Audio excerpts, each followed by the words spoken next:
So, in the ongoing, people say conflict between Palestine and Israel, like it's some kind of back and forth thing. In the ongoing slow boil of a genocide that's taking place in that region of the world at the moment, something particularly egregious took place just recently.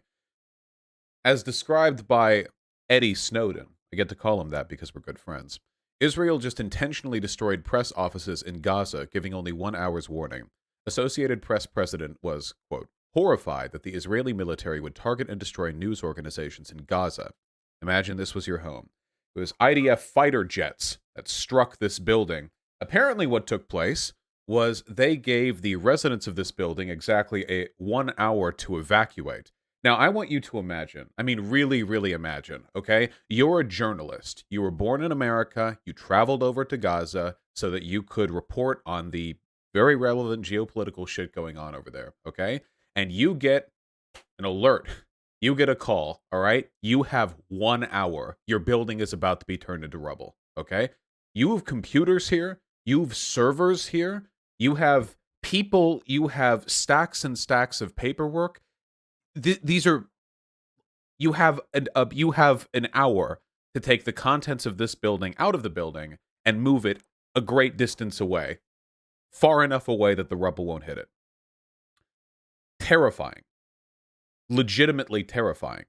And the attack of press is something that authoritarian governments have long done and justified. Now, of course, the IDF claims that this was not an attack on the press. I mean, just attacking Associated Press. Why would they? No. They say that Hamas was working out of this place. See, here's the IDF Twitter. Keep in mind, the IDF Twitter lied about a ground invasion of Gaza literally 2 days ago, so we're not exactly talking a super reputable source on the matters at hand. After providing advance warning to civilians in time to evacuate, IDF fighter jets struck a multi-story building containing Hamas military intelligence assets. Source? Trust me. The building contains civilian media offices, which Hamas hides behind and deliberately uses as human shields.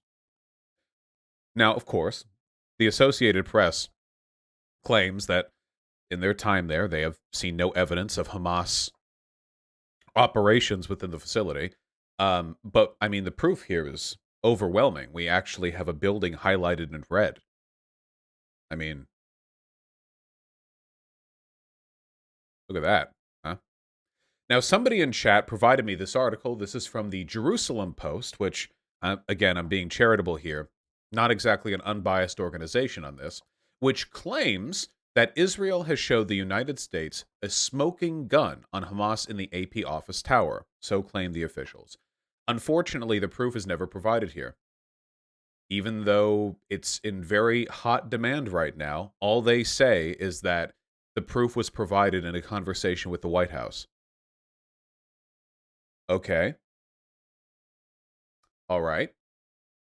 The Associated Press's top editor is calling for an independent investigation into the airstrike that destroyed that housing building, which housed... sorry, also the broadcaster Al Jazeera. My apologies. We're not just hitting the AP here. And other media.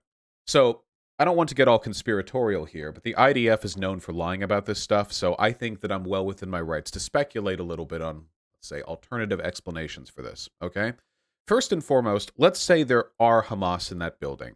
Wouldn't giving an hour heads up also let Hamas leave the building? I mean, we're not talking about some enormous, like, military base where they have, like, tanks they're hiding that would take time to leave with. If Hamas was operating in that building in a subtle enough capacity that the Associated Press never would have noticed they were there, couldn't they have also evacuated the assets? What assets could they have not evacuated? Do they have, like, fixed anti-air emplacements? I'm actually asking. Chat, do you have any speculation? What could Hamas not have removed in an hour? You know? I don't really, I'm genuinely asking because I don't really know. If there's some kind of infrastructural, maybe like a tunnel entrance or something like that the AP knew nothing about, because you can't move infrastructure, of course. A large brick supply, perhaps. I genuinely do not know. Now, it seems to me like there is a slightly more likely explanation for why the IDF has done what they have done here. Given their propensity for attacking press and UN facilities in the past, I think they're trying to put the spook on the press. I do believe that. Maybe there ends up being egg on my face in the future, but if there is, I think it's on the IDF to prove that I'm wrong. I want an independent investigation on that airstrike. Okay? I think they're trying to spook the press. Because, hey, for decades now, the presence of international press in Gaza has made Israel look really bad. Okay? Israel does not like it when press are in Gaza. Remember back during the BLM protests when the police were arresting American journalists that were covering the scene? Exact same thing. They know they're doing some nasty shit and they do not want cameras present at the scene. Okay? It's the exact same principle. All right? So, with regards to this, I do believe this is oh yeah, there were Hamas in your building, bro. They were using you as a human shield, bro. Hey, by the way, there is no building in Gaza that we cannot airstrike. There is no building in that area of the world that we do not have the power to level, okay? Keep that in mind when you're reporting here. It's not exactly a new tactic. Threatening journalists is like 101 authoritarian stuff, you know? Now, again, it could end up being the case that Hamas was operating out of that building. Say they were. Was an airstrike really the appropriate solution to that problem? Is that really the best way to handle that? I mean, if we're talking about a functional building, housing units, press, what is there? Was there like like an ice cream stand at the base of it? What a huge underground network what's the Avengers? What are they called? Spectre? No, not Spectre. That's James Bond. What? Come on, Hydra? Was Hydra beneath there just a big underground base? And then we're not providing evidence to the press? Because personally, if I was the IDF and I wanted people to think well of my intentions, you know what I would do? I would provide Al Jazeera and the Associated Press evidence of Hamas presence immediately after the airstrike. Like, don't you think that would be a really good optics move? You know what I mean? Like, hey, get out of there. You have 1 hour. And then the moment they're out, you're debriefed. Hey, listen, here's the evidence that we had. Like, if the evidence that they had was just airstriked, there shouldn't be any harm in showing it, at least to a journalistic outfit. I mean, they have standards for the release of information. They can censor and, take things with a degree of confidentiality. It just, this to me, I don't like it. I want an independent investigation. I maintain a tremendous degree of suspicion. The IDF has proven itself to be incredibly untrustworthy with its tactics, especially with regards to international watchdogs. All right? Does everyone agree on that? The very least, suspicion is warranted here. And it's very convenient, any time Israel does something that looks really bad, there's always some Hamas presence there. Just lurking. Evidence? Yeah, it's obvious there was Hamas operating in the building media. The evidence is that we bombed your building. Why else would we have done that? We'll see. Israel also attacked the press in Gaza back in 2014 to silence reporting. Yeah, they've done this before. This is not a new thing. This isn't a new strategy. We're not talking about some far out conspiratorial, like mind controlled ship, laser beams in orbit relay network system. We're not talking about a James Bond plot. We're talking about a well known, tried and true tactic that this government has done before. Doctors in Gaza are confirming the Israeli military is using white phosphorus and Palestine. Guys, it's just so complicated.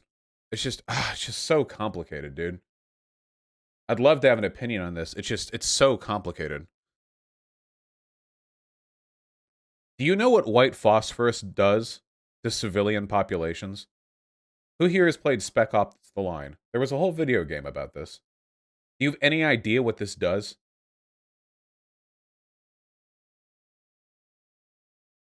Well, I'm glad you all have played Spec Ops: The Line.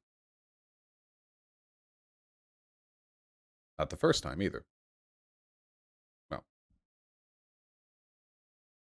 One moment.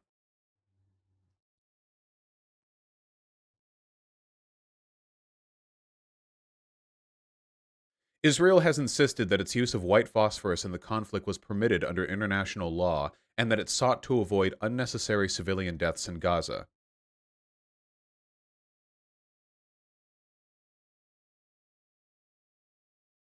Jesus. This is a BBC article. This is from 2013. Again, none of this is new. Israel said it will stop using artillery shells with white phosphorus to create smoke screens on the battlefield. As a weapon, white phosphorus is used to mar enemy targets and produce smoke for concealing troop movements. It could also be used as an incendiary device against enemy positions. Its effects can be extremely harmful. If burning white phosphorus lands on a person's skin, it can go through to the bone. Toxic phosphoric acid can also be released into wounds, risking phosphorus poisoning. A protocol to the 1980 Convention on Conventional Weapon bans the use of white phosphorus as an incendiary weapon against civilian populations or in air attacks against enemy forces in civilian areas. Guys, everything Israel does in Gaza is either an attack against the civilian population or an air attack against enemy forces in civilian areas. There's no other thing that they do there. There's not like a Hamas like army and then the Hamas like fortress with the surrounding Hamas military. It's no, just clear and cut war crimes. But I mean, hey, it's complicated. Anyway, the cherry on top of all of this is, remember at the very, very beginning, the beginning of all of this, where I was saying that the Israeli government said that they had evidence and they shared it with Biden, and Biden was like, yeah, okay. Well, Biden is yeah, okay. Today, the president spoke with Israeli Prime Minister Netanyahu, reaffirmed his strong support for Israel's right to defend itself against rocket attacks from Hamas and other terrorist groups in Gaza, and condemned these indiscriminate attacks against Israel. I could engage in some choice language here. I mean, I'll simplify it for the kids at home. Fuck Biden. Fuck this. Fuck him. Fuck everything about this. Okay? Simple as that. You know, we've seen a lot of pretty vitriolic criticism coming from the squad towards Biden for this decision. But I'm telling you, folks, it's as simple as this. It's always been as simple as this. Okay? You know why? Israel is our military base. As long as we're allies with Israel and as long as they get the billions in military aid that we give them, we have a geopolitical ally in that part of the world, which secures us some degree of control over a powder keg of complicated political relations, oil, trade networks. Almost any U.S. president is going to back Israel fairly uncritically. This is one of the elements in which Trump and Biden really aren't that different. Support for Israel just gives America too much leverage. It would take somebody truly, truly radical, somebody truly committed to substantial change to drop that relationship. This is not something you're going to get with the liberal. Sorry, folks. It's not. Look, Biden's done some good since becoming president, but there are limits to what he can do. A lot of the fairly milquetoast social democracy reforms that he has put through seem really good only because they are being compared to the atrocious standard to which this country holds itself. America wallows in shit and dirt. Of course, somebody coming about and saying, hey, man, what if we raised taxes a little and maybe didn't have our bridges crumbling down all the time, is going to look like a fucking genius in comparison to the status quo. But the status quo is genocide of the Palestinian people. You're not going to get a solution to that from liberals. You're only going to get a solution to that from us. Just keep that in mind when you think on the limits of what Biden is capable of or willing to achieve while in office. Because America has to turn the screw on Israel just a little bit, and real change starts to happen. Okay? Folks, Israel is like Las Vegas. Without outside support, it stops existing.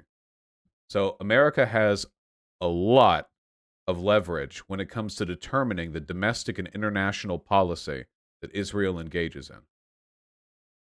And for those of you who have never been to Las Vegas, I'm saying that because it's a city in the middle of a desert. It needs resources from. God did not intend humans to build anything in Nevada. We were not intended. Nevada, New Mexico, and Arizona, humans are not supposed to build cities there, okay? We are acting in defiance of God.